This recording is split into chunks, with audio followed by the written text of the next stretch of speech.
Hello students, मैं अशोक कुमार।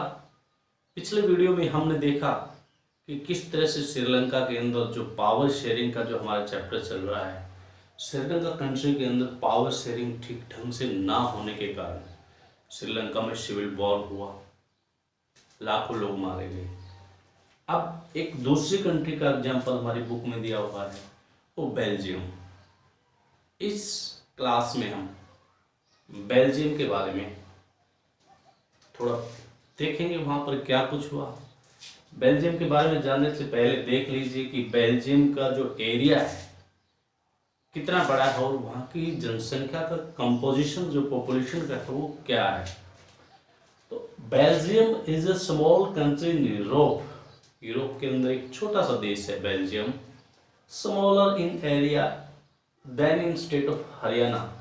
हरियाणा जो state है हमारा इंडिया का, उससे भी एरिया में ये थोड़ा छोटा है। और वहाँ की पॉपुलेशन में भी एक तरह से डाइवर्सिटी है। देखिए 59% of the total population there are Dutch speaking people. वहाँ पे डच जो लैंग्वेज है वो बोलने वाले 59% है। 40% फ्रेंच स्पीकिंग पीपल हैं। और ये फ्रेंच स्पीकिंग पीपल जो हैं वहाँ के rich people, comparatively they are rich. French speaking people are rich, and 1% people are also speaking German language. तो इस तरह से हम देखते हैं कि वहाँ पे भी लैंग्वेज के बेस पे देखें तो डाइवर्स कंट्री है। और जो बेल्जियम की कैपिटल है ब्रुसेल्स, उसमें थोड़ा सा उल्टा है।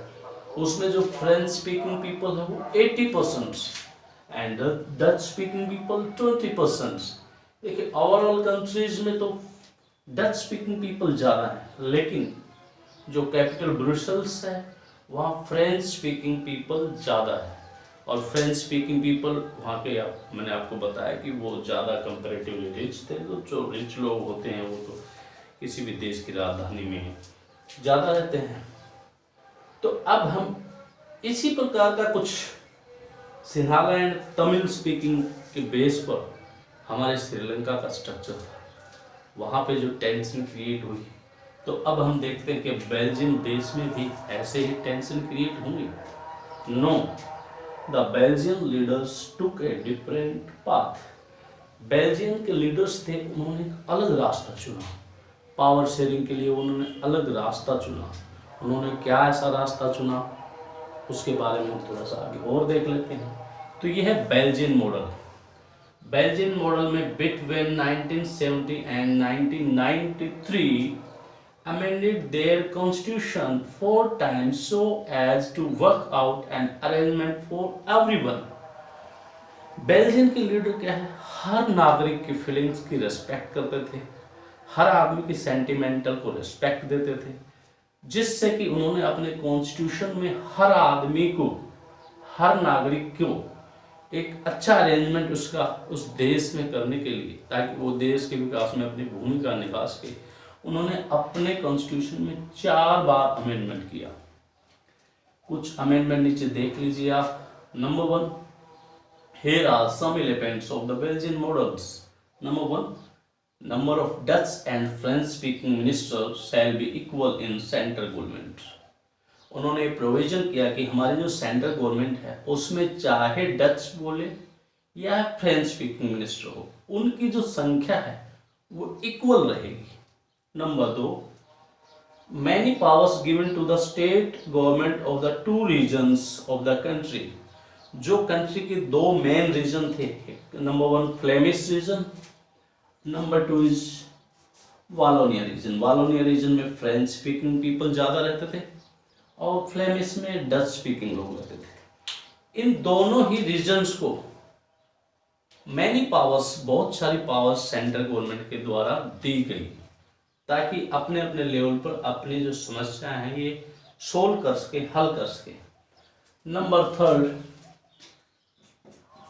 Brussels has a separate government in which the both communities have equal representation.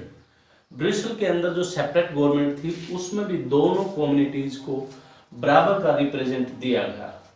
Number 4, एक कम्युनिटी गवर्नमेंट भी फॉर्म की गई। कम्युनिटी गवर्नमेंट क्या होता है? Community government means community government is elected by the people belonging to one language that speaking in German. ये language base के ऊपर एक कम्युनिटी गवर्नमेंट बनाई जाती है। जैसे एक प्रकार के लैंग्वेज फ्रेंच लोग बोलते हैं, उन फ्रेंच लोगों की ही गवर्नमेंट होगी, चाहे वो किसी भी रीजन में रहते हों, area no matter, does not matter. Dutch speaking people अलग से गवर्नमेंट बनाएंगे ताकि उनकी जो लैंग्वेज की पहचान है, जो उनके कल्चर की पहचान है, उसकी सुरक्षा हो सके। तो देखिए इस प्रकार से 4-5 बातें बेल्जियन गवर्नमेंट ने ऐसी की जिसके आधार पर उस देश में रहने वाला हर नागरिक अपने आप को उस देश से जुड़ा हुआ महसूस करने लगा। इसने हर व्यक्ति के फीलिंग्स को इक्वल इम्पोर्टेंस दी। तो अब हम कह सकते हैं कि जो पावर शेयरिंग है वो श्रीलंका में कुछ ज़्यादा अच्छी ना हुई, लेकिन बेल्जियम में ये पावर शेयरिंग को हम अच्छा मान सकते हैं। इसको हम स्टार दे सकते हैं पावर शेयरिंग के मामले में। तो यहाँ पे पावर शेयरिंग अच्छी होने से क्या क्या फायदा हुआ?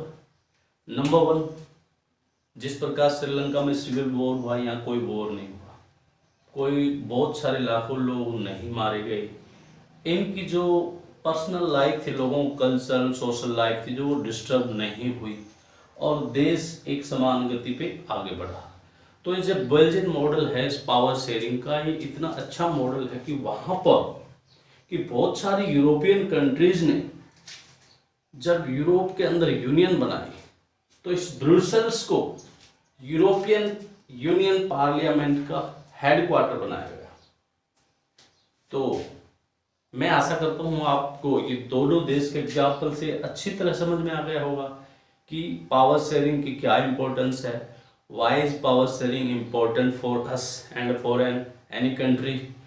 जिस प्रकार श्रीलंका के अंदर पावर शेयरिंग अच्छी नहीं हुई, बट बेल्जियम जो मॉडल था पावर शेयरिंग के मामले में अच्छा था, जिससे ये देश थोड़ा स्ट्रॉन्ग बना। तो अब हम नेक्स्ट वीडियो में हम देखेंगे कि पावर शेयरिंग के टाइप्स क्या हो सकते हैं, किस प्रकार से पावर शेयरिंग की जाती है, what are the different types of power sharing. We will study these different types of power sharing in next video. Thank you for watching.